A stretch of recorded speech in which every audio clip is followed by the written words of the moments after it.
시청자 여러분 안녕하십니까. 4월 29일 목요일 손상대 준PD의 3060 직설 오방송을 시작하겠습니다. 뭐 여전히 탄압을 당해도 기분은 좋아야돼 이 에너지가 식으면 아무것도 못합니다. 자, 일단 오늘 본방송 전에 우리 우파 시민단체 아주 열심히 하는 저희 방송에 자주 호출당하는 자유대한호국단의 오상종 단장과 법조인들이 또 몇 사람을 고발했습니다. 누구죠? 네. 먼저 오늘 저에게 보내온 사진인데요. 이렇게 저희 사진을 보내오시더라고요. 오늘 오상준 단장이 이렇게 고발을 한 건데 누구 고발을 했냐면요. 바로 정세균과 정은경에 대해서 고발을 한 겁니다. 아유, 잘했네. 그러니까 이 요양원 의료인들에게 아스트라제네카와 화이자 백신을 강제 접종했다. 이거 직권남용이다. 라고 말을 하는 건데요. 그러니까 이 정권의 백신 선택권에 대해서 이거 문제가 있다. 즉 국민은 신체를 자유할 권리가 있지 않습니까? 그런데 아시는 것처럼 이제 요양원에 계신 분들에게는 뭐 아스트라제네카 접종하기 시켰고 몇 세부터 몇 세까지는 화이자 접종하기 시켰고 이렇게 백신에 대한 선택권을 얻게 만든 거에 대해서 이제 고발 조치가 들어간 겁니다. 자, 실제로 지금 어떤 일이 벌어지고 있냐면요. 자, 보시는 것처럼 지금 경찰뿐만이 아니라 군에서도 이 백신 접종을 지금 시작을 했습니다. 자, 그런데 군인 중에 한 2만 명 정도, 이 군무원 포함입니다. 이 아스트라제네카 백신을 안 맞겠다라고 지금 나오고 있다는 거예요. 자, 무엇보다 아시는 것처럼 지금 아스트라제네카 30세 미만이 그 접종이 지금 공고 중단됐습니다. 자, 그러니까 어떻습니까? 30살은 안전하냐. 이런 얘기가 나오는 거예요. 그러니까 30살 미만인데 어떻게 보면 신체 나이가 29세나 크게 다를 바가 없잖아요. 뭐 다르겠어요. 29세는 위험하고 30살은 안전하다. 그러니까요. 맞아라. 네, 그래가지고 이렇게 된 거고 무엇보다 30세 미만 접종 권고가 떨어지기 전에 이미 맞은 사람들도 있단 말입니다. 그렇죠. 이거 제가 대충 알아보니까 이미 아스트라제네카를 30세 미만인데도 불구하고 접종을 한 인원이 무려 13만 5천 명이래요. 이게 완전히 개판이야, 개판, 이거. 자, 그렇기 때문에 이 백신과 관련된 선택권을 안 준 거에 대해서 오늘 자유대한호국단 오상준 단장이 직권남용 혐의로 정세균과 정은경에 대해서 고발 조치를 들어간 겁니다. 하여간 뭐 법조인들이 붙어서 상세하게 그 문제를 파악하고 또 이 정권이 뭐 이렇게 저렇게 빠져나가겠지만 그래도 우리에게는 뭐 백신 뭐 예를 들어 뭐 한 가지밖에 없다 이러면 뭐 더더욱이라도 뭐 아스트라제네카밖에 없다고 본다는데 그래도 화이자가 있다 이러면 그거는 선택할 권리는 주고 나서 얘기를 해야 돼요. 저는 말씀드리는 게 이런 거죠. 그러니까 우리나라가 후진국이 아니잖아요. 그럼요. 선진국 거의 반열에 오른 나라 아닙니까? 우리가 뭐 세금을 적게 냅니까? 그렇다고 우리가 이 정권이 내세우는 방역 조치를 안 따른 적이 있나요? 그런 적 없잖아요. 즉, 이 정권이 방역부터 시작해서 백신 수급을 잘못했기 때문에 국민들에게 백신의 선택권을 안 준 거 아닙니까? 그럼. 이 옆에 있는 홍콩만 가더라도 백신을 선택할 수가 있다니까요. 내가 어떤 백신을 맞는지에 대해서 선택할 수가 있습니다. 자, 그럼에도 불구하고 이 정권은 제대로 된 백신 수급 정책을 펼치지 않았고 그 과정 속에서 국민들에게 몇 세부터 몇 세까지는 아스트라제네카, 몇 세부터 몇 세까지는 화이자 라는 식으로 이렇게 구분을 지어놓은 거예요. 이 구분을 누가 지어놓은 겁니까? 국민들이 지으라고 한 거 아니잖아요. 그럼. 이 정권의 전문가라고 말하는 사람들이 지어놓은 거 아닙니까? 근데 거기에 대해서 국민들은 무조건 따라라? 우리는 세금 낼 거 다 내고 지키라는 거 다 지키고 있는데? 이게 말이 안 되는 거죠. 자기들이 백신 관리나 백신 수급 절차에 제대로 대응하지 못해서 생긴 이 문제를 결국은 그 고통과 피해는 국민이 보게 되는 거죠. 만약에 이 정권이 잘못해서 아스트라제네카가 아니고 화이자를 왕창 갖고 들어와서 지금 이런 문제가 생겼다 이러면 뭐 화이자보다 더 좋은 약이 없다 그러니까 그건 뭐 선택의 여지가 없어요. 그러나 더 좋은 약이 있음에도 불구하고 또 충분히 수급 절차만 제대로 따랐으면 제일 먼저 갖고 들어와서 뭐 국민의 한 20, 30%는 맞았을 텐데 그러니까, 이걸 저거들이 안 해놓고 그러니까 저는 말씀드린 게 이게 화이자냐 아스트라제네카냐 그 문제가 아니라 백신에 대한 걸 제대로 다 수급을 해왔다면 그래서 국민에게 고르게 해줬다면 지금 이스라엘만 해도 보십시오. 아스트라제네카 남아가지고 다른 나라 주려고 지금 하고 있다는 거 아닙니까? 즉, 이 정권이 제대로 백신에 대해서 제대로 수급을 해오는 겁니다. 여기도 수급해오고 저기도 수급해오고 이쪽도 수급해오고 그럼 여러 가지가 있을 거 아니에요. 그럼. 국민에게 뭔가 맞을 때 있어 선택권을 줄 수가 있는 거예요. 그러면 적어도 내 몸이잖아요. 내 건강이고 내 생명이면 적어도 내가 선택해서 문제가 발생하면 어느 정도로 납득이 갑니다. 그런데 지금 돌아가는 꼴을 보면 내가 선택한 게 아니에요. 이 정권의 보건당국이 맞으라는 거 그냥 맞는 겁니다. 근데 그렇게 해서 뭔가 나에게 이상 반응이 오거나 심지어 내가 그걸로 인해서 사망을 하게 됐다. 이 억울함 누구한테 변명을 합니까? 근데 거기에 대해서 이 정권은 아직까지도 자신들에 대해서 아무 잘못이 없다고 우기고 있으니 이것에 대해서 오상종 단장이 고발 조치가 들어간 겁니다. 자, 뭐 어차피 얘기 나왔으니까 뭐 이 정권에 기대하는 것도 없습니다만은 저 야당도 똑같아요. 저 국민의힘이 참 안타까운 게 야당이 바로 이럴 때 지혜를 발휘하고 야당이 대안을 제시하고 행동을 하면 국민들에게 엄청난 지지를 받습니다. 이럴 때 국민의힘의 102명 국회의원 전체 다가 미국에 적어도 백악관을 움직일 수 있는 그 인맥을 전신만씩 찾아서 없어요. 찾아가든지 해서 우리에게 백신을 좀 달라고 해라. 뭐 이런 거 해서 단 1%라도 성공시키면 국민 지지율 확 올라갑니다. 오죽하면 우리가 미국에 아는 라인을 통해서 제발 그 뭐나 바이든 측에다 얘기해서 우리에게 백신 좀 주라고 이런 얘기를 하고 있는데 야당이 뭐합니까? 매일 앉아가 비판만 하면 뭐합니까? 비판은 우리가 하는 거고 대안은 야당이 제시해야지. 자, 국민의힘은 저는 뭐 할 말도 없고요. 국민의힘은 기대도 없고요. 뭐 인맥이 저는 기대도 안 했습니다 원래. 자, 다음 소식 넘어가도록 하겠습니다. 자, 지금 제가 되게 오늘 좀 재밌는 걸 하나 봤는데요. 자, 또 나왔어요. 네, 자, 우리 기억하실 겁니다.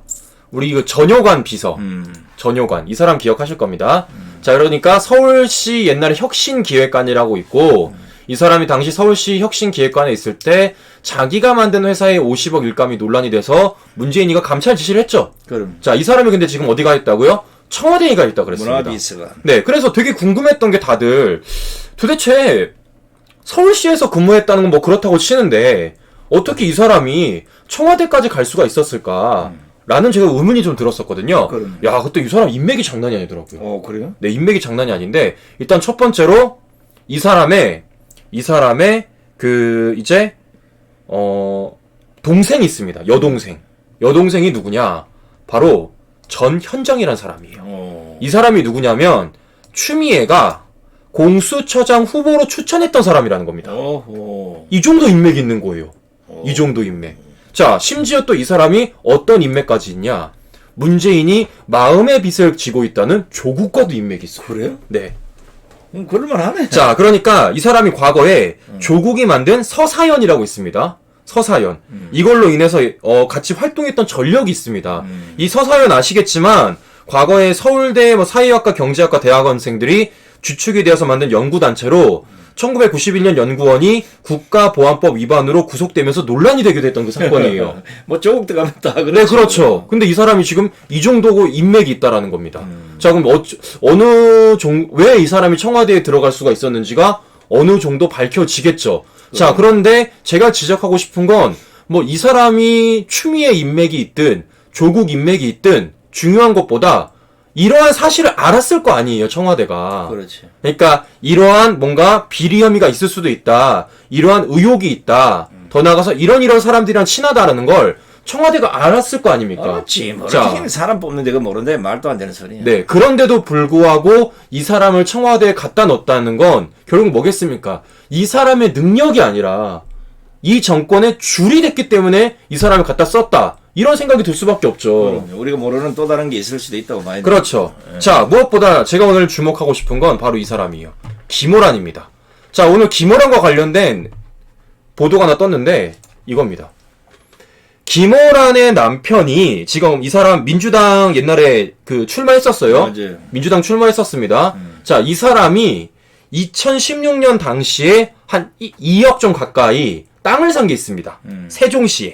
세종시에 땅을 샀는데 이게 지금 최근에 한 11억 정도로 지금 매물이 나왔다라는 거예요. 그러니까 2016년 산 2억 땅이 지금 몇 년입니까? 2016년 5년 정도 됐죠. 5년 정도밖에 안 돼. 5년 만에 지금 11억으로 11억으로 딱 뛴 거예요. 어휴, 어마어마한 겁니다. 땅 태크 잘하네. 자, 그럼 생각해 보십시오. 이게 지금 다른 곳도 아니고 세종시예요.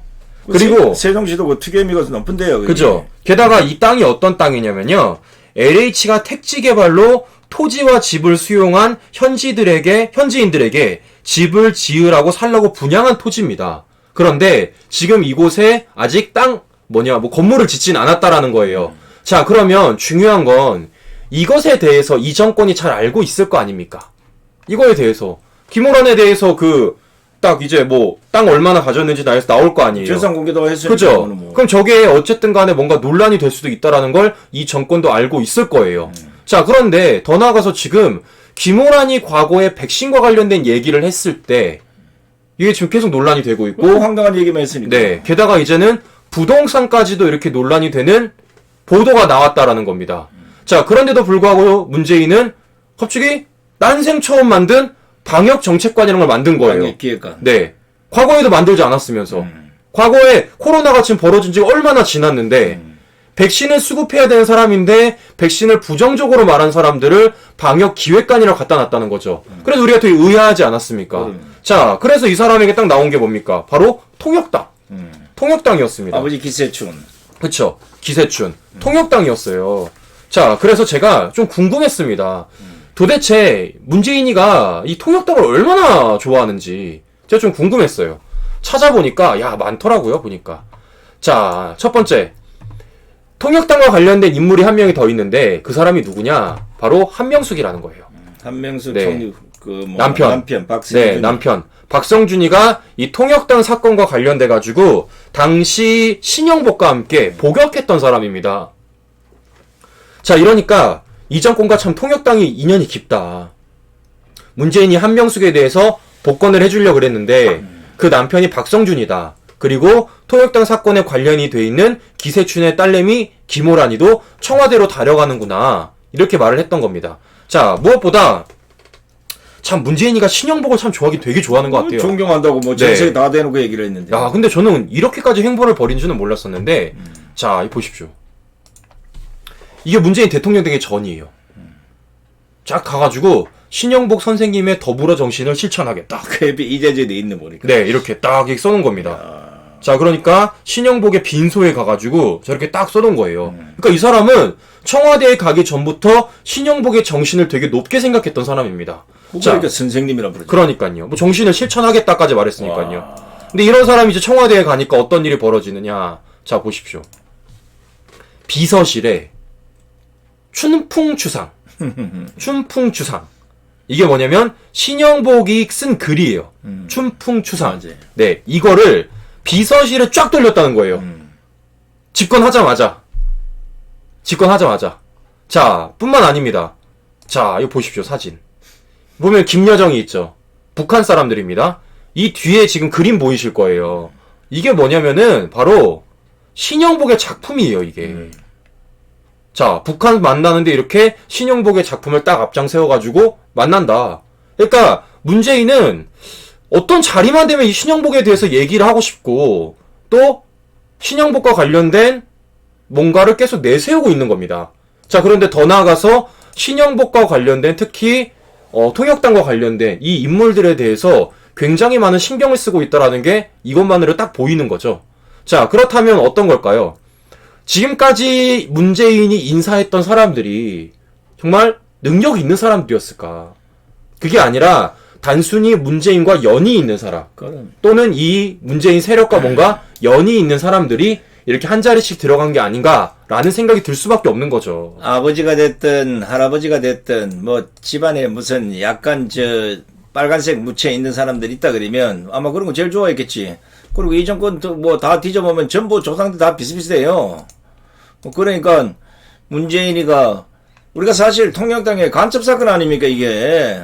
여기에 사형당한 사람도 있어요. 뭐 그 앞장섰던 사람들 그 중에 지금 한명숙의 남편 박성준하고 신영복이는 장기 구속이 돼가지고 박성준이 13년 신영복이는 20년 정도 살다가 나왔어요. 그래도 전향을 안 했다는 겁니다. 중요한 거는.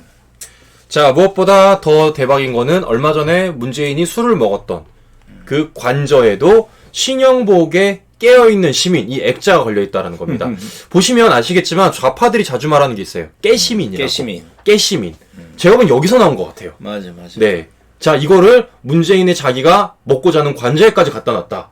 이 정도는 얼마나 사랑한 줄 알고.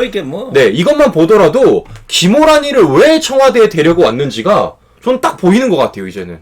신영복이 좋아하고 김정은이 좋아하니까 뭐 주변에 신영복에 죽어버리니까 그거 좀 향수를 만들 사람이 필요하니까 뭐 방법이 있겠어. 김우라에 데려놔야지 뭐. 그러니까요. 그러니까 어쨌든 간에 중요한 거는 결국 이 정권은 사람을 다룰 때 있어서, 그러니까 사람을 고를 때가 있어서 능력이나 아니면 뭔가 위기를 타파하는 게 아니라 어떻게든 자신의 사람들, 어떻게든 과거에 자신과 연이 있던 사람들, 이렇게 데려올 가능성이 굉장히 크다라는 거고, 무엇보다 이번엔 제가 처음 알았는데 이 고민정의가 청와대에 가지 않았습니까? 이게 되게 신기했잖아요. 그래서 우리가 알고 보니까 문재인과 고민정의 맨 처음에 만났던 때가 바로 언제냐? 2016년 신영복 연결식 때래요. 거기서 고민정을 처음 만났다라는 겁니다. 그래가지고 연이 돼서 고민정이 청와대 들어간 거고, 그렇게 지금 배지를 달고 있는 거 이렇게 보이는 겁니다 지금. 이야, 잠깐 뭐 하여튼 뭐 좌파들은 뭐 이런 건 잘해요. 끈끈한 이거 저거들만의 그 연결고리 생태계를 만들어가는 거는 우파도 사실 배워야 됩니다. 우파는 뭐냐면 전부 지 잘났고 지 혼자 먹고 살 거 생각만 하지, 이 좌파들처럼 그 생태계를 만들어서 전체 좌파가 먹고 사는 이런 꼬라지는 안 합니다. 왜냐면 전부 우파는 지 밑에 들어와야 된다 그러거든. 그러니까 저는 좀 이런 것 같습니다. 그러니까 뭔가 지금 생각해 보십시오. 방역 기획관이란 건 되게 중요한 자리입니다. 그럼요. 어떻게 보면 지금 백신과 관련된 이 방역과 관련된 옹고집이잖아요. 문재인이가 거의. 뭐 물어보지 않습니까? 얼마 전에도 말했잖아요. 문재인이. 백신과 관련된 정치화하지 말아라. 자기는 잘못 없다는 거예요. 자기는 잘못 없다는 겁니다. 네, 조용히 하라는 겁니다. 자, 그런데 이런 과정에서 문재인에게 어쨌든 방역 기획관은 쓴소리를 해줘야 되는 사람인 거예요. 이거 잘못됐다. 그렇지. 정책 전환을 해야 된다라고 쓴소리를 해줘야 되는데 오히려 쓴소리가 아니라 오히려 문재인보다 더한 사람을 갖다 놓았다는 거죠. 자, 근데 그 과정을 보니까 이 통역당, 김호란이 알고 보니까 통역당 관련돼 있고, 문재인은 거의 통역당에 관련 있는 신용보기를 저 정도로 애정을 갖고 있었다.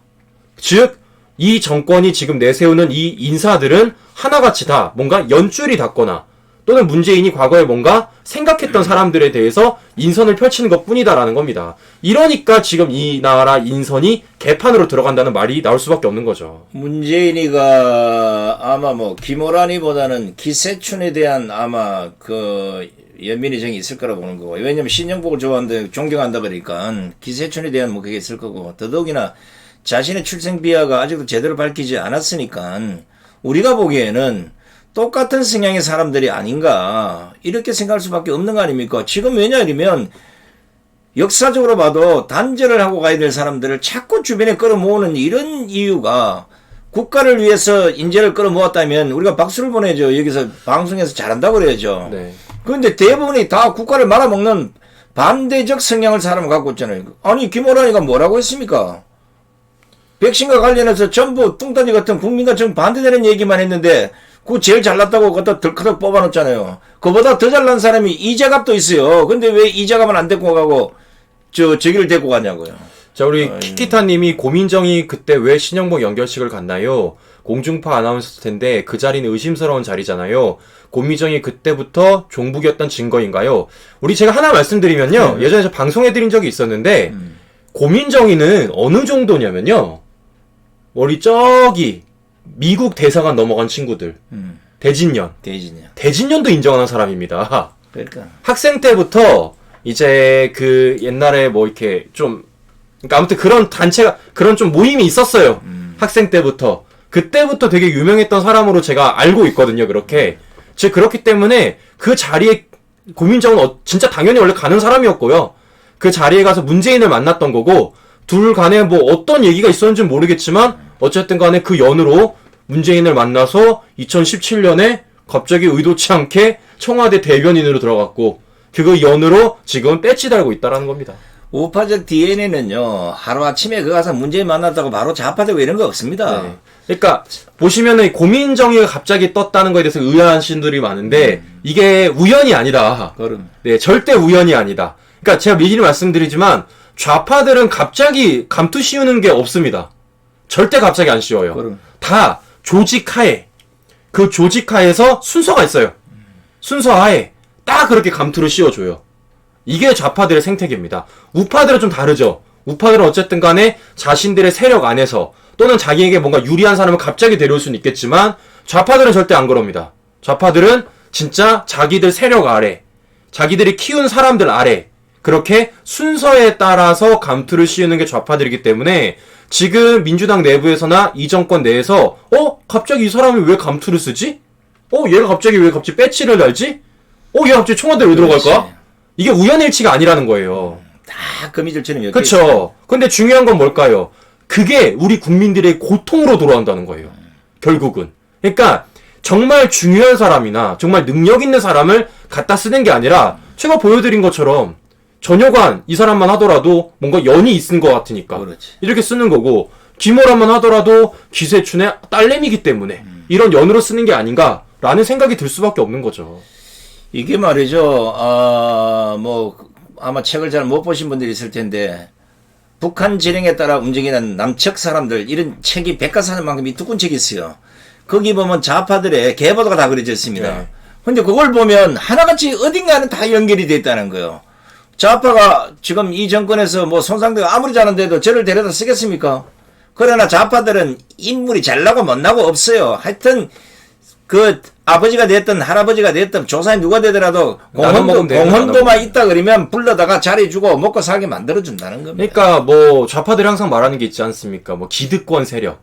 그러니까 뭐 예를 들어서 재벌이라 그러면 재벌 총수가 이제 자기 자식에게 물려주는 거에 대해서 엄청 뭐라 그러잖아요. 그래요. 근데 사실 지들이 더하거든요. 네. 네, 더하면 더했지 덜하진 않습니다. 자, 최근에 국회에서 어떤 일이 벌어졌냐면요. 지금 이 5.18과 관련돼가지고, 자, 이 5.18 형제. 맞아, 형제까지. 네, 형제까지 유공자로 만들어주는 법안이 실제로 국회 정무위를 통과했습니다. 자, 본회의 통과하면 끝나는 거예요. 끝나는 거예요. 네, 이거를 지금 만들었다는 건데, 사실 제가 이 발언을 하기 되게 무서운 게, 5.18 얘기하면 네, 이것도 신고 들어와서, 신고 들어. 이거 그럼 채널 또 잘립니다. 근데 지금 나라가 이렇다는 거예요, 결국은요. 그러니까 즉, 이 정권 아래서 정말 좌파들, 과거까지 다 들어와서, 과거 연까지 다 들어와서 한 자리씩 다 해먹고 있고, 그 한 자리씩 해먹는 걸로 인해서 국민들이 굉장히 큰 피해를 보고 있다. 이렇게 말씀을 드리는 겁니다. 서울시 좌파 생태계만 보면 이미 다 드러났잖아요. 네. 그게 뭐 서울시만 그렇겠습니까? 대한민국 전체가 다 그렇다고 보면 되는 거죠. 네, 우리 잠시 슈퍼챗 좀 읽어드릴게요. 황소홀님, 존경하는 대표님 어려움에도 건강하게 지켜주시며 감사드립니다. 대표님 뜻을 따르며 언제나 함께합니다. 대표님 힘내세요. 손께송 화이팅. 화이팅. 네, 감사합니다. 자, 이렇게 읽어드리면서 좀 다음 소식 넘어가도록 하겠습니다. 자, 오늘 좀 기쁜 소식이었죠. 오늘 이성윤이 검찰총장 후보군에서 탈락을 했다는 소식이 있었습니다. 맞아요. 자, 그래서 김호수, 구본선, 배성범, 조난관 이렇게 선정을 했다는데 지금 뭐 대부분의 의견들은 김호수가 될 거다. 김호수가 될 거다. 지금 이렇게 보고 있는데요. 아까 저희 틈새방송 네, 해드렸었습니다. 속보로. 네. 근데 제가 참 재밌는 사진을 찾았었어요. 자, 과거에 조국이 이제 법무부 장관 직 그만두고 잠시 동안 이제 김호수가 대리를 했었죠. 그래서 실제로 문재인한테 가서 보고까지 했었습니다. 맞아요. 자, 그래서 제가 그때 사진을 좀 찾아보니까 요런 사진이 하나 있더라고요. 되게 재밌는 사진이에요. 자, 보십시오. 문재인, 김호수, 이성윤. 이렇게 딱 앉아있는 거예요. 맞네. 네, 이렇게 딱 앉아있는 겁니다, 지금. 심각하게 됐네. 그죠? 자, 그런데 저 가운데서 지금 이성윤이는 나가리 됐고, 이제 김호수가 떠오르고 있다는 건데, 야, 저는 좀 이런 생각이 들었습니다. 제주는 이성윤이 부리고, 그러니까. 네, 제주는 이성윤이 부렸는데, 감은. 네, 돈은 김호수가 받는구나. 저는 좀 이런 생각이 들었습니다. 자, 지금 이 정권과 관련된 모든 수사에 대해서 가장 일선에서 막아준 게 어떻게 보면은 이성윤이었어요. 근데 어쨌든 간에 지금 이성윤이가 토사구팽이 됐습니다. 그럼. 자, 무엇보다 저는 이성윤이가 제게 자기가 속았다. 전 이런 생각이 딱 들더라고요. 그 이유인 즉슨, 자, 이성윤이가 자신과 관련된 김학의 전 차관 사건, 이거를 검찰에서 무려 4번이나 소환 조사를 했는데 안 갔었어요. 안 갔었습니다. 맞아. 자, 그런데 갑자기 어떻게 했습니까? 이성윤이가 갔어요. 갔어요, 갑자기. 토요일 날. 네, 갔어요, 갑자기. 왜 갔을까요? 그때 갔던 이유가 검찰이 기소할까봐. 그럼요. 검찰이 조사도 없이 기소를 할까봐 그 시간을 끌기 위해서 갔던 겁니다. 자, 이걸 하고 나서 뭐 했습니까? 수사심의이란 거를 신청을 했단 말이에요. 그러니까 검찰총장 추천이 보다 수사심의가 나중에 열릴 거라고 예상을 하고 추천위를 먼저 들어가기 위해서 자신이 알아서 조사를 받고 수사심의까지 열었다는 거죠. 즉 근데 지금 결과는 뭡니까? 날라갔어요. 어떡하든지 검찰총장 한번 돼보겠다고 온갖 청대 메고 온갖 문객이 다 해주고 입맛천만 뭐 가좀 심지어는 김진욱이까지 그 골탕 비계가면서 할 거 다 했는데 결국은 아무 생각 없이 뒤에서 욕 한 네. 박자 안 하다 먹은 김호수가 톡 튀나와서 네. 갑자기 이성윤이가 완전 낙동강 오리알 신세가 그죠? 됐다. 나가는 겁니다. 아유. 자, 근데 어쨌든 가니까 이성윤이 노렸던 거는 추천이었습니다. 추천위에 적어도 자신의 이름이 올라가길 바랬던 거예요. 그렇죠. 근데 최종 후보군에도 못 올라갔기 때문에 야. 이성윤은 이제 수사 심의를 바라봐야 되는 겁니다. 그럼요. 자, 근데 이성윤이 자기 꾀에 자기가 속았다는 이유가 뭐냐면 만약에 수사 심의에서 이성윤에 대해서 기소하지 말아라. 그래도 이성윤은 기소 당해요. 왜냐? 자, 보십시오. 자기도 수사 심의 뭉갰거든요. 그렇지. 한동훈 검사장에 대해서 수사 심의가 기소하지 말아라 이랬는데 이성윤은 끝까지 기소하려고 지금 결재를 안 하고 있지 않습니까? 즉 심의에 대한 권한을 이성윤이 뭉갰었습니다. 그런데 자기 사건만 심의를 따라라? 말이 안 되는 거죠. 안 되지, 그럼. 자, 그래서 지금 검찰 내부에서 들리는 바로는 수사 심의에서 이성윤에 대한 기소를 권고하지 않더라도 안더라도 기소하겠다. 네, 기소를 할 지금 입장이 있다는 겁니다. 해야 돼. 그러니까 즉 이성윤이가 지금 어떻게든 검찰총장 되고 싶어서 있는 잔머리 없는 잔머리 다 굴렸는데 결국은 네, 결국은 낙동강 오리알이 됐다. 제게 제가 속은 네, 거지. 자기 죄에 자기가 속았다. 된통당했다. 아유. 이겁니다 지금. 왜냐면 뭐 다른 사람이 수사심의 뭐 해가지고 예를 들어 뭉개버렸으면 뭐 그럴 수 있다 이러지만 본인 사건을 자기 어떻게 하겠어? 이거 내가 뭐 수사심의 했지만 제가 뭉개겠습니다. 그런 것까지도 만약에 용납이 된다 그러면 대한민국 검찰은 그날부터 문 닫아요. 그러니까 제가 볼 때는 오늘 소주 좀 많이 마셔야 될 것 같아요. 아마 내일 사퇴할 거다. 그러니까 이거 생각 한번 해보십시오 우리가. 과거에 이성윤이가 4번이나 검찰 조사를 안 받다가 갑자기 받았어요. 자, 그러면 이건 어느 정도 메시지를 받지 않았을까요? 받았겠지. 네. 그러니까 야, 너 좀만 참아. 좀만 참아. 우리가 올려줄게. 그러니까 일단은 수사 받아. 왜? 기소한대잖아. 그럼. 기소하면 너 그때는 그렇지요. 검찰총장 후보군에도 못 올라가. 그러니까 일단 수사 받고 와. 수사 받고 수사 심의 신청해. 그러면은 수사 심의를 추천이 열리기 전에 못하게 할게. 그래서 이성윤이가 간 겁니다. 조사 받으러 갔어요. 수사 심의까지 열었어요. 지금 이제 좀 있으면 수사 심의가 개최가 됩니다. 오늘 15명 인선 꾸려졌습니다. 그래졌어요. 자, 근데 지금 결과는 어떻게 됐습니까? 이성윤이가 낙동강 오리알이 된 거죠. 즉, 이제는 검찰이 이성윤에 대해서 기소를 해도 빼도 박도 못하는 거예요. 과거 같은 경우에면 이성윤이가 조사도 안 받았는데 왜 기소를 하느냐라는 말이 나올 수가 있습니다. 자, 그런데 보십시오. 이성윤이 조사 받았어요. 이 조서도까지 있습니다, 이제는. 조서까지 있어요. 그렇지, 게다가 수사심의에서 만약에 이성윤에 대해서 기소가 괜찮다라는 의견까지 나온다. 이성윤은 빼도 박도 못하는 거예요. 자, 무엇보다 지금 이성윤의 기소를 가장 가로막고 있는 사람이 누굽니까? 김진우 공처장이에요. 공처장이에요. 자, 그런데 공소장도 고소당했어요. 아니, 그러니까 공처장이 어떻게 할 수가 없는 이유가 뭐냐면, 자, 이성윤에 대한 기소를 공수처에서 맡으려고 이성윤의 황제 조사를 벌였습니다. 그리고 검찰을 안 갔어요, 이성윤이가. 그런데 지가 지발로 갔어요, 검찰에. 맞아. 그래서 지가 조사를 받았어요. 심지어 검찰의 기소에 대해서 판단을 해달라고 지가 지입으로 수사심의를 신청까지 했습니다. 이 말은 뭘까요? 수사심의를 통해서 검찰의 기소 여부를 결정해달라는 거예요. 자, 그럼 어떻게 될까요? 수사심의에서 어쨌든 결과가 나올 거 아닙니까? 그러면 더 이상 김진욱 공처장도 할 수가 없는 겁니다, 뭐를. 왜? 조사도 받았지, 수사심의에서 심의도 해줬지, 이런데 공처에서 뭐라 그런다? 말이 안 되는 거잖아요. 빼도박도 못하는. 네, 그럼 지금 이성윤은 그야 말대로 검찰총장 한번 해보려고 잦은 간머리 다 썼는데 빼도 박도 못하고 진짜 낙동강 오리알이 되었다. 그럼 중요한 것도 뭘까요? 이성윤이가 만약 기소가 된다. 그럼 과연 이 서울중앙지검장 자리까지 지킬 수가 있을까? 못 지키지. 네, 이게 의문인 거죠, 이제. 즉, 문재인도 머리가 굉장히 아프겠다는 겁니다. 자, 이성윤이 만약에 기소가 됩니다. 그러면 초유의 피의자 서울중앙지검장이 탄생을 하는 거예요. 자, 그러면 문재인 입장에서는 특히나 이성윤을 데리고 있을 차기 검찰총장 입장에서는 굉장히 큰 부담이 될 겁니다.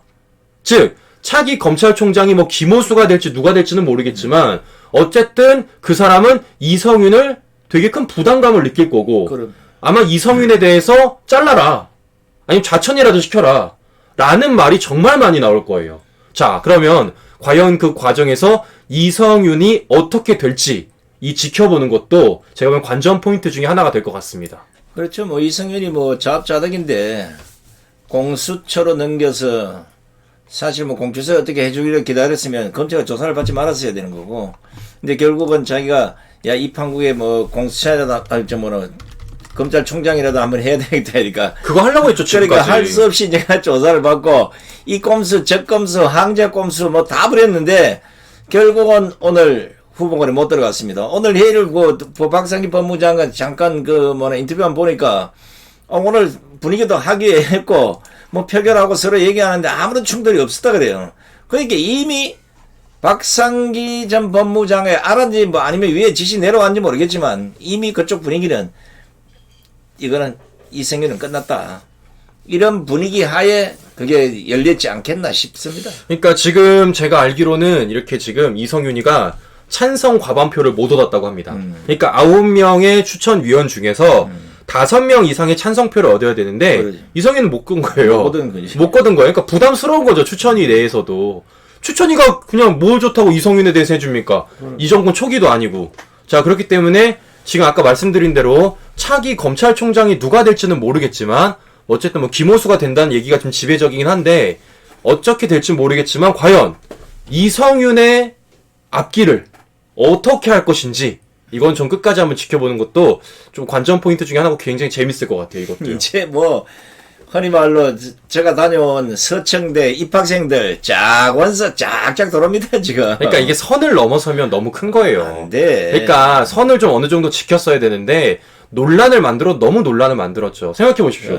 애초에 검찰이 자기 조사라고 불렀을 때 두 번째 그냥 조용히 갔다 오면 이런 일 없었잖아요. 근데 4번이나 안 가고 그 과정에서 공처 가가지고 황제 조사까지 받고 뭐 이쯤 되면 문재인이 시켜줘도 못 시켜주죠. 그러다 또 다른 사건 다 뭉개버리고. 아, 그러니까요.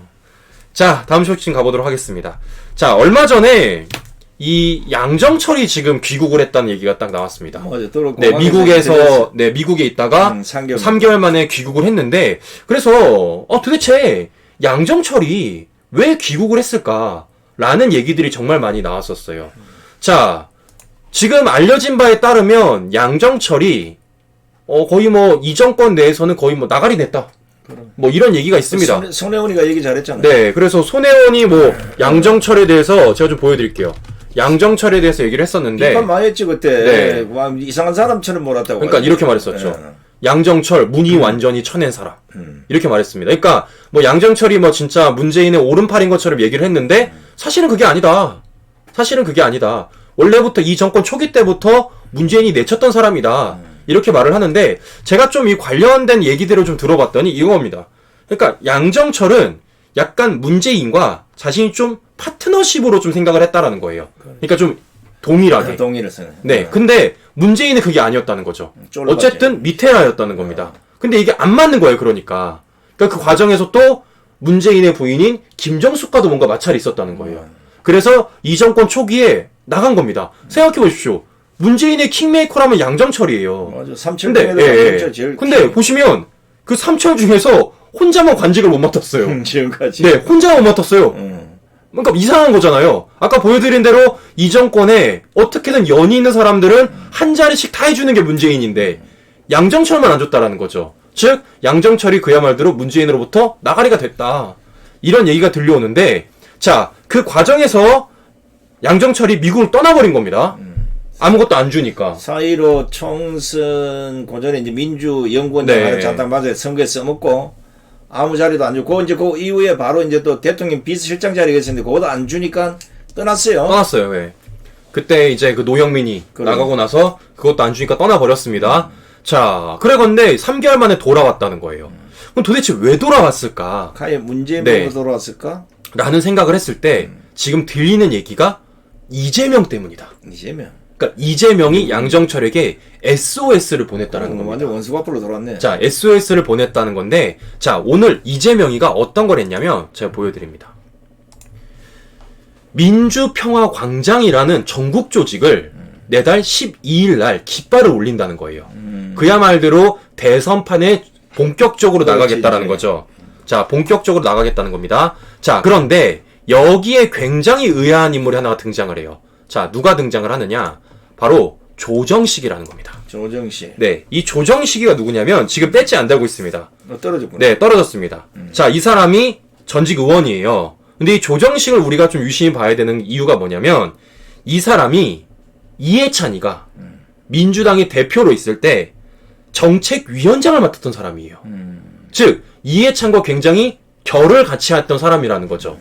자, 그런데 갑자기 그랬던 사람이 이재명의 포럼에 갑자기 가세를 한 거예요. 노웅래까지 가서. 네. 심지어 아까 말씀드렸던 이 민주평화광장에 사회까지 만든다는 얘기가 있습니다. 사회까지? 네, 사회까지. 그럼 뭐 거의 뭐 손 잡았다고 봐야 되네. 그죠? 자, 그럼 생각해 보십시오. 갑자기 조정식이가 갑자기 이재명이랑 손을 잡을 이유가 없어요. 그럼. 자, 그럼 이거 손을 누가 잡게 만들었을까요? 이해찬이죠. 이해찬이 맞아. 조정식에게 야, 가서 이재명이 좀 도와주고 와. 하게 돼서 조정식이 참여를 하게 된 거고 그 과정에서 다른 의원들도 같이 이재명의 저렇게 안쪽으로 이재명과 함께 손을 잡을 수 있는 계기를 만들어줬다는 겁니다. 자, 그리고 그 과정에서 양정철이를 도와주고 있는 양정철이를 이재명 쪽에 보내주고 있는 사람이 또 누구냐? 바로 이해찬이라는 거예요. 그래? 네. 와, 뭐 이해차이 그럼 완전 문 버렸네 이제. 자, 그러니까 지금 어떤 상황이냐면 지금 친문 진영에서 후보가 나올 수가 없어요. 이낙연이 팽됐죠. 정세균이 지금 나와봤자 뭐 되겠습니까? 그렇지 뭐 5% 2%도. 그렇다고 뭐 김경수를 세우자니 너무 급박하고 지금 나 대선 나가겠다고 발언해도 될까 말까인데 김경수는 아직 대법원 판결도 남았고 대법원 판결 지나고 대권 나가겠다 너무 늦어요. 즉 친문에 관해 가지고 없다는 겁니다. 이게 친문과 관련된 후보들을 만들어낼 수도 없고 없는 거예요. 자, 그러니까 지금 친문 개념 안에서는 지금 어떤 얘기들이 들려오고 있냐? 그냥 되는 사람 밀어주자. 친문에. 네, 되는 사람 밀어주자. 분열이 시작될 수도. 네, 되는 사람 밀어주자 해가지고 그 과정에서 아까 말씀드렸던 조정식이란 사람을 지금 이재명 쪽에 보내고 심지어는 양정철까지 지금 이재명 쪽에 보내고 있다는 겁니다. 자, 양정철을 보낸다는 건 어떤 의미냐면요. 과거 친문 세력들에 대해서 양정철에게 좀 꼬셔와라. 이거예요. 좀 꼬셔와라. 즉, 친문 세력을 좀 이재명에게 보낼 수 있게. 그렇게 해서 이재명에게 좀 판을 키워주고 있는 거죠. 자, 그래가지고 지금 양정철이 이재명의 킹메이커 역할을 할 가능성이 굉장히 높다. 지금 이런 얘기가 나오고 있는 겁니다. 알다시피 뭐 선거판에 양정철이가 뭐 두각을 나타낸 인물이야. 사실 문재인 이제 이 뭐 당선에도 양정철이 있고 4.15 우리가 말하는 4.15 부정선거에도 양정철이가 핵심이었고, 그러니까 지금 이해찬으로 봤을 때는 현재 친문 이 상태로는 도저히 불가능하다. 그러니까 지금쯤 하나하나 빨리 이재명한테 갖다 보내가지고 그쵸. 판도를 지금 바꿔놓지 않으면 안 된다 이런 생각입니다. 좀 뒤에 가서 분열 생겨버리면 골치 아프니까. 그러니까 이재명 입장에선 지금 어쨌든 간에 뭐 대권 가도에서 거의 뭐 1, 2위를 계속 다투고 있고 지금 윤 전 총장이 확실히 자기가 정치를 하겠다고 말하지 않고 있는 상황에서 이재명은 계속해서 자신의 대권과 관련된 발언들을 계속해서 하고 있습니다.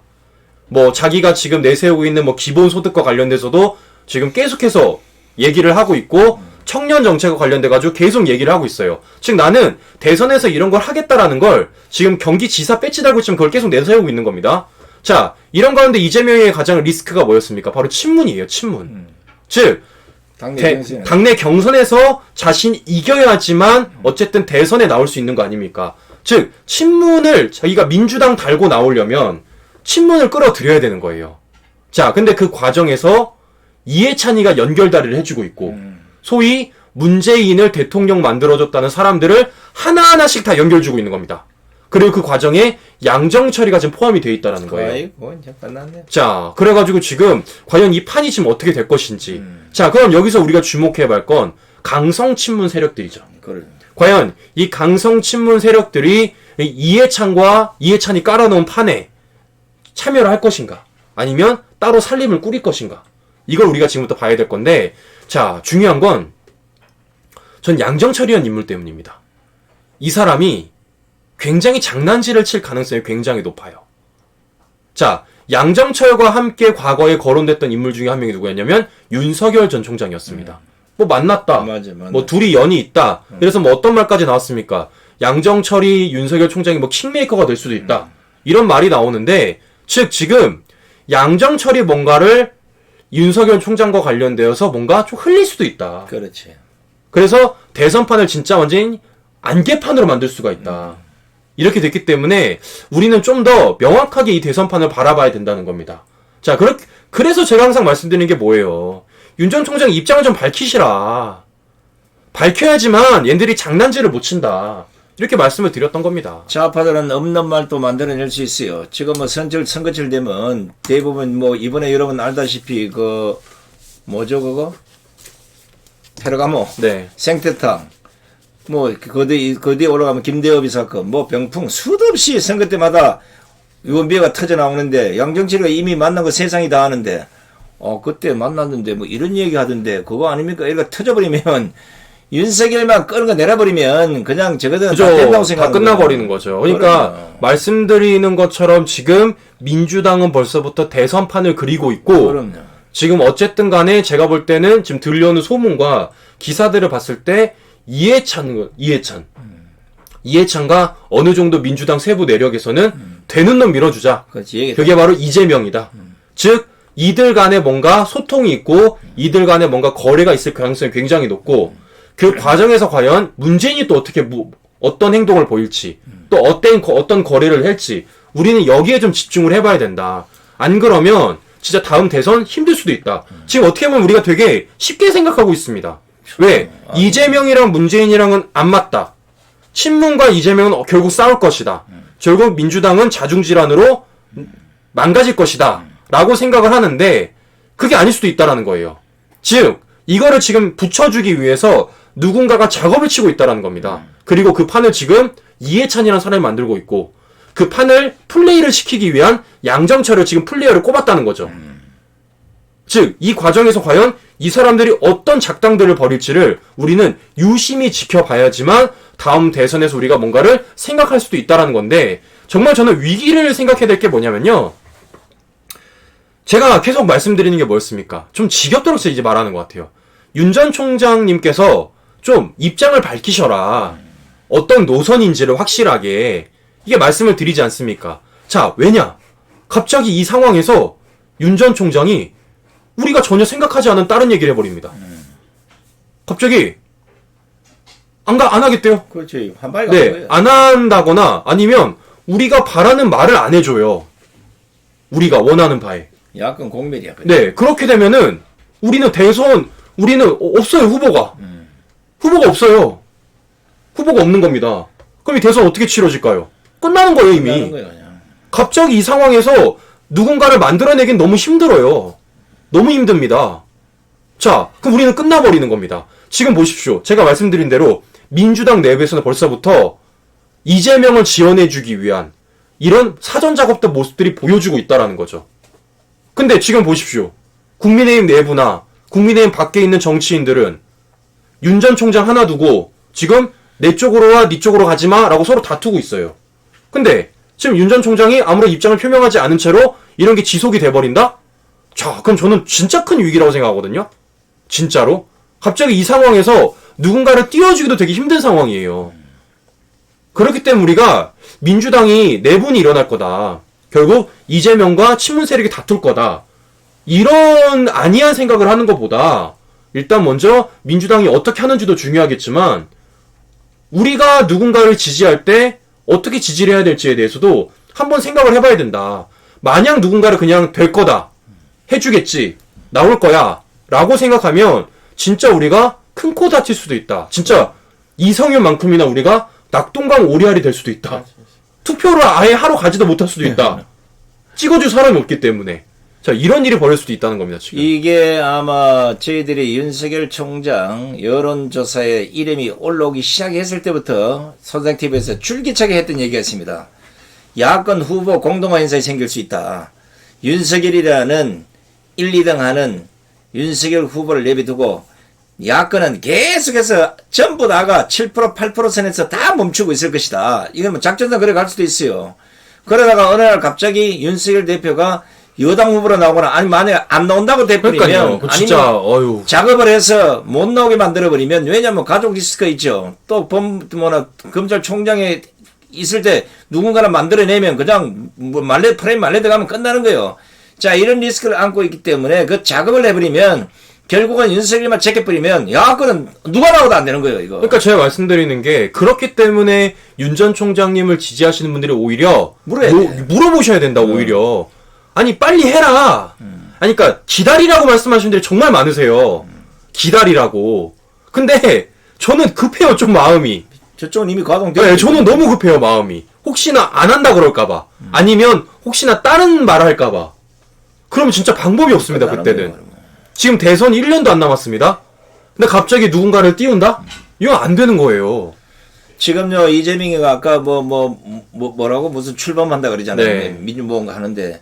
윤석열은 적어도 5월 중순 넘어가면 큰일 납니다. 왜냐면 그 전에 나는 이번 대선에 출마를 해서 이러이러한 해서 문재인을 감옥 보내고 뭐 어쩌고 저쩌고 뭐 이런 것들을 정당화해야 완전 단일화된 그 우파의 전체가 딱 하나로 아우러져야 이 좌파의 프레임에 안 넘어간다는 겁니다. 안 그러면 좌파 프레임에 100번 넘어갑니다. 윤석열 하나 해치우는 거요. 장난도 아니에요. 어쩌면 이 자들이 윤석열을 이미 예전에 쫓아낼 수는 있는데 깐죽깐죽 그래가지고 결국은 대권에 나오게 해서 그 프레임 갖고 가다가 어느 날 갑자기 윤석열을 쑥 빼버리면 야권에는 어느 후보를 내세워도 대항 자체가 안 되도록 하고 있다. 그러면 이거 나중에 이제 여당 쪽에서는 이재명이 아니라 김재명, 손재명을 꼽아놔도 무조건 당선되는 이 프레임이 지금 가동이 됐는데 이걸 그냥 무작정 그냥 윤석열이가 안 나와요. 그러니까 저는 조금 되게 위험한 게 윤 전 총장의 모든 행보에 대해서 언론들이 정말 보도를 많이 해줘요. 뭐 누구 만났다, 뭐 어떤 얘기를 했다. 그럼 대서특필을 해주죠 거의. 자, 근데 그 대서특필을 보고 윤석열이가 대단한 사람이다. 윤석열이 대통령 나오겠구나. 대선판 나오겠구나. 라고 생각하면 전 위험하다고 보거든요. 솔직히 지금까지 윤 전 총장이 내세웠던 모든 메시지는 너무나도 당연한 메시지인 거예요. 너무나도 당연한 메시지. 자, 그런데 이 너무나도 당연한 메시지를 우리가 굳이 띄워줄 필요는 없다라는 겁니다. 아니, 자유민주주의 공유하는 거 너무 당연한 메시지예요. 한미동맹 유지하자는 거 너무 당연한 메시지예요. 박원순 재보궐선거 과정에서 성추행과 관련된 얘기하는 거 너무 당연한 메시지입니다. 투표하세요. 너무 당연한 메시지예요. 근데 즉, 이 메시지를 내는 이유는 뭘까요? 결국은 자기 말고 뭔가 후보를 못 만들기 위한 모습이 아닐까. 야권에서 누군가가 자기 위로 도드라지는 걸 막기 위한 그런 모습들이 아닐까라는 저는 계속 의문이 더 드는 거예요. 왜? 입장 발표를 안 하니까. 입장 발표를 안 하기 때문에. 그래서 오죽하면 지금 국민의힘 내부에서도 얘기가 나오는데 지금 보십시오. 국민의힘 내부에서 조용히 안 하잖아요. 오죽하면 김무성이가 계엄령까지 들고 나왔겠습니까? 이게요, 지금 이제 돌아가는 선거법 안 되기 때문에, 왜냐면 제가 이제 정치부 기자를 했던 경험 때문에 이제 말씀을 드리는데, 우파가 잘 들어야 돼요. 지금 이 상태가 되면, 윤석열만 보고 할 게 아니라, 최재형 감사원장, 홍준표, 하여튼 우파에 대선에 나올 수 있는 인물들은 싹 다 모아가지고 계속 포럼 열고 토론회 하고 뭐 해서, 누가 과연 가장 적법한 인물인지를 몰아내는 이벤트를 계속해서 추세를 몰고 가줘야 돼요. 그래서 그 중에 가다가 도저히 안 되겠구나. 10명, 또 안 되면 5명, 또 하나, 어느 딱 한 사람 딱 추려버리면 이거는 좌파가 어떤 프레임을 가동해도 못 무너뜨린다는 말이에요. 근데 너무 한 사람만 보고 가다가 나 안 나가겠는데? 그럼 어떻게 돼? 그러니까 제가 말씀드리는 게 그 한 사람이 진짜 나가고 이 정권을 제대로 심판해줄 사람이라면 제가 이런 말을 안 해요. 근데 윤석열 총장은 그런 사람이 우리가 100%라고 말하기가 좀 그렇잖아요. 아니지, 좀 애매모호하잖아요. 검찰에 있을 때도 네, 그러니까 지금 했는 게 네, 지금 대권을 나간다고 본인이 직접 밝힌 것도 아니고 이 정권을 심판해서 문재인 감옥 보내겠다고 밝힌 것도 아니고 되게 애매모호합니다. 지금 다 모든 행보들이. 근데 이렇게 애매모호한 사람이 아니라면 제가 이런 걱정을 안 한다고요. 그런데 애매모호하다고요, 지금. 그런데 반대편 민주당에서 지금 어떻게 하고 있습니까? 지금 대권 만들겠다고 이재명이랑 친문이랑 연결해 주려고 이해찬이 판 벌려놓고 그 플레이어로 미국에서 양정철을 불러갖고 왔다고요. 이걸 그냥 우리가 지켜만 보고 있습니까? 아니죠. 우리도 뭔가를 나가야죠. 마냥 그냥 윤석열이라는 사람 마냥 어떻게 무슨 말 할까, 어떤 행동할까, 마냥 그냥 입만 벌리고 앉아있으면 이건 방법이 없는 겁니다. 그렇기 때문에 오히려 윤 전 총장을 지지하시는 분들이 윤 전 총장에게 밝혀라. 우리 이제 못 기다리겠다 진짜. 할 거야 너 안 할 거야. 안 할 거면 안 한다고 말이라도 해 차라리. 이 말을 하는 거예요 그러니까. 자, 우리가 왜냐하면 야권에 보다시피 이 여론을 잘못 몰고 가면요. 지금 여론조사 기관이 여러분 뭐 믿지는 않겠지만 야권에 절대 10% 넘어가는 후보를 안 키웁니다. 옛날 같았으면요. 반대로 1등, 2등이 이래 됐어야 되는데 윤석열을 딱 키워놓고 지금 딱 주장쳐놨어요. 그렇다면 반대로 우파에서는 윤석열, 최재형, 뭐 손상대, 홍준표, 조은지 다 있다 합시다.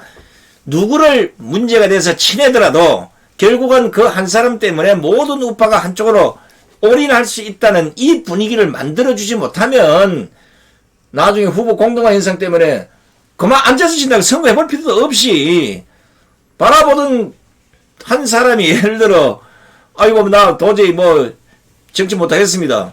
아니면 집에서 하지 말았는데 집구석 다 뒤집어지 같아도 안 할랍니다. 한마디 해보면 그날부로 끝이에요. 뭐 그때 가서 어떡하겠어요. 작살 나는 거죠 그때는 진짜. 아유 전 상상도 하기 싫습니다 진짜. 그러니까 지금 윤석열 총장께서 적어도 나는 이번 대선에 출마하는 목적은 내가 그 뭐 이런 거 있고 뭐 저래 가지고 이제 밝히고 이제 중요한 건 뭐냐면 누군가 돗자리 깔았을 때 타임을 잘 잡았네. 돗자리 깔았을 때 그때 나와가지고 죄송합니다. 사실은 정권의 부안해동이 아니라 이 정권이 공무원인 제가 어떡하겠습니까? 이렇게 해서 이건 잘못했고 이건 잘못했고 이건 강제로 했고 뭐 이래가 쫙 밝히면 이것도 자기한테 이득이에요. 그리고 나는 이런 꼬라지가 보기 싫어서 사퇴를 했고 적어도 대선에 나가서는 나는 이런 문제 때문에 문재인을 비롯한 주사발단을 전부 다 나는 처벌해서 감옥으로 보내야 되겠습니다. 이 한마디만 해보면 우파는 그냥 싹 다 모이는 거예요. 근데 이걸 안 밝히고 있으면 안 된다니까. 그러니까요. 자 보면은 제가 누차 말씀드립니다. 기성 언론들이 지금 보면은 박근혜 대통령에 대한 탄핵의 부당성을 얘기하면 좀 말하잖아요 다들. 패널이라고 하는 사람 똑같더라고요.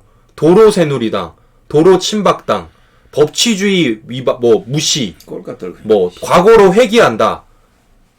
아닙니다. 절대 아닙니다. 자, 우리가 과거로 회귀하는 게 아니고요. 미래로 나아가려면 그걸 밝혀야 되는 거예요. 미래로 나아가려면. 즉, 이 프레임을 지금 만드는 자들이 누군지, 그리고 그 프레임을 만드는 과정에서 과연 이 정치인들이 어떤 야합을 하고 있는지를 우리는 반드시 밝혀야 됩니다. 자, 보십시오. 생각해보세요. 지금 누가 대통령이 되던 간에 솔직히 우리 삶이 지금보다 훨씬 나아진다는 보장 있을까요? 없어요. 없어요. 자, 대통령에서 내각제로 간다고 하더라도 우리가 지금 우리 삶이 나아질 거라는 보장이 있습니까? 없어요. 즉, 우리는 우리의 삶이 나아질 수 있는 방법이 뭔지를 찾아내야 되는 겁니다. 자, 그 중에서도 저는 우리 삶이 나아지기 위해서는 우리 국민들을 힘들게 했던 이 정권에 대한 제대로 된 심판, 자신들의 관직을 이용해서 부패, 부정을 저질렀던 그 사람들에 대한 처벌, 이게 우선시가 돼야지만 우리 이 나라가 최소한 상식적으로 굴러간다는 의미는 부여할 수 있는 거 아닙니까? 그런데 이거를 지금 할 사람에 대해서 우리가 굉장히 부재하다는 겁니다. 그리고 이거를 해줄 사람으로 좀 윤석열 총장을 꼽고 있는데 이걸 지금 해주겠다고 말한 게 아니라 우리가 그냥 해주겠지, 해줄 거야 라고 생각을 한다는 거예요. 이러면 진짜 힘들다니까요. 지금요, 뭐 김무성을 비롯해서 탄핵파들 또 국민의힘에서 절대 문재인 정권에 이래저래 얘기 못합니다. 저거들 원죄가 있으니까 그냥 듣고 가자는 식으로 얘기한 게 뭡니까? 필요할 때는 내 손 내면 의원 내각제 같이 해줄게. 우리 것도 듣고 너 것도 듣고 다 같이 가자. 이런 꼬라지로 가고 있다는 겁니다. 이것 좀 아시고. 자, 아시겠지만 이런 얘기하는 유튜브 방송 크게 없습니다. 솔직히 윤 전 총장이 얘기하면은 다른 기성 언론들처럼 되게 띄워주는 방송들이 더 많죠. 그래서 그런지 모르겠는데 참 힘듭니다. 솔직히. 왜냐 저희는 대세를 따르지 않는 것 같아요. 그럼. 네. 소양TV는 어떻게 된지 모르겠지만 뭔가 하나를 함에 있어서 대세를 많이 따르지 않고 되게 민감한 방송들을 많이 해서 탄압을 받는지 모르겠습니다. 그래도 해야죠. 왜냐? 저는 더 이상 이런 곳에 살고 싶지가 않아요. 저는 더 이상 이런 나라에 살고 싶지가 않습니다. 좀 제대로 된 곳에서 살고 싶어요, 저는. 그렇기 때문에 민감하더라도 대세에 따르지 않더라도 욕을 먹더라도 저는 말해드리고 싶습니다. 이게요, 솔직한 예로 뭐 우리가 이런다고 나라 바뀔 건 아니에요. 그렇지만 또 윤석열 잘한다 뭐 뻔뻔질 할 수 있어요. 그러나 지금 윤석열만 보고 가는 게 아니라 좌파 진영의 흐름이 어떻게 가고 있는지 어떤 프레임을 짜고 나오는지 이걸 보고 있다 보니까 답답하다는 거예요. 왜냐하면 이쪽은 이미 100m 출발을 했는데 아직 여기는 100m 뛸 생각도 안 하고 있단 말이에요. 그럼 누군가는 그걸 자꾸 옆에서 얘기를 해서 지금 벌써 한 50m 뛰어갔다. 이제 뛰면 늦지 않느냐. 빨리 비행기를 만들어라. 몸에서 그 프레임에 갇혀서 빠져나오도록 만들어줘야 되는데 그냥 맹목적으로 빠가 돼서 지지하고 뭐 이러지 마라 저러지 마라 해보면 결국은 이전의 대선과 똑같은 결과가 나올 것이다. 한 번 당했으면 두 번 당했으면 세 번 당했으면 됐지. 지금 똑같은 일을 국민의힘은 똑같이 하고 왔는데 그걸 보고 우리가 가만히 있으면 되겠습니까? 뭐 잘한다 뭐 윤석열이 뭐 되면 나한테 뭐 떡을 주겠습니까? 밥을 주겠습니까? 자 이제 뭐 자, 마지막으로 제 소양TV 후원해주시는 황치 로맥의 떡 우리 필요하신 분들은 주문 전해주시면 감사드리도록 하겠습니다. 자, 오늘도 많이들 뭐 들어오셔가지고 뭐 응원의 댓글 날려주시고 또 후원 계좌까지도 스스로 올려주시고 하여튼 뭐 어려움 여러분들이 있기 때문에 헤쳐나갈 수 있습니다. 잠시 후 10시에 또 뭐 박근혜 대통령 불법 탄핵은 한 10번 정도까지는 연재를 해야 되지 않겠습니까? 왜냐하면 잊어버린 것에 대해서는 또다시 고정을 해둘 필요가 있습니다. 그래서 질문을 던지는 이유가 혹시나 나중에 국회의원들이 그걸 보고 전세가 역전됐을 때 물어보라고 지금 아니, 방송에 저는 뭐 그런 것 같아요. 지금 어떻게든 덮으려고 하잖아요, 지금요. 그럼. 그러니까 지금 이 탄핵을 찬성했던 자들, 탄핵의 원죄가 있던 자들이 이 박근혜 대통령 탄핵에 대한 부당성을 덮으려고 합니다. 왜? 덮어야지만 자기들이 힘을 발휘할 수가 있으니까. 그럼. 자, 저는 그 꼬라지 못 보겠어요. 우리 뭐 어떻게 하려고 네, 그 꼬라지 못 보겠어요. 그렇기 때문에 정말 미비한 몸부리기면 하지만 정말 이렇게 1TV까지 탄압받아서 방송을 못 해가지고 많은 분들이 못 보시겠지만 아시겠지만 뉴스 까보기 지금 저희가 한 7탄인가 연재를 했는데 이 박근혜 대통령 탄핵의 조회수가 1TV는 한 2만에서 한 3만 구까지 나왔었습니다. 근데 지금 2TV에서 하니까 조회수가 만도 안 나와요. 5천도 안 나옵니다. 자, 즉 그래도 미비한 움직이지만 끝까지 해야 됩니다. 왜? 이건 덮을 수가 없어요. 자꾸 지금 유승민하고 김무성이하고 그쪽에 덮으려고 이걸 네. 가지고 자꾸 막 이래 덮으려고 하는데 저는 안 돼 하고 자꾸 지금 깍대기를 자꾸 뒤집어 뻗고 있는 거예요. 네, 제가 볼 때 이거 덮으려고 소양TV 1TV도 잘린 것 같은데 네, 저희는 2TV에서도 안 덮을 겁니다. 네. 저희들이 아마 박근혜 대통령 연재와 동시에 지금 이 문제가 생겼기 때문에 한번 10탄까지 한번 가보고 그 다음 또 결정을 해서 하겠습니다. 아마 그 정도 하면 어지간한 진실은 그 안에 다 밝힐 수 있어요. 많이 가지고 가셔주고 건강하셔야 됩니다. 그래야 우리가 이깁니다. 끝까지 함께 해주신 시청자 여러분 대단히 고맙습니다. 안녕히 계십시오.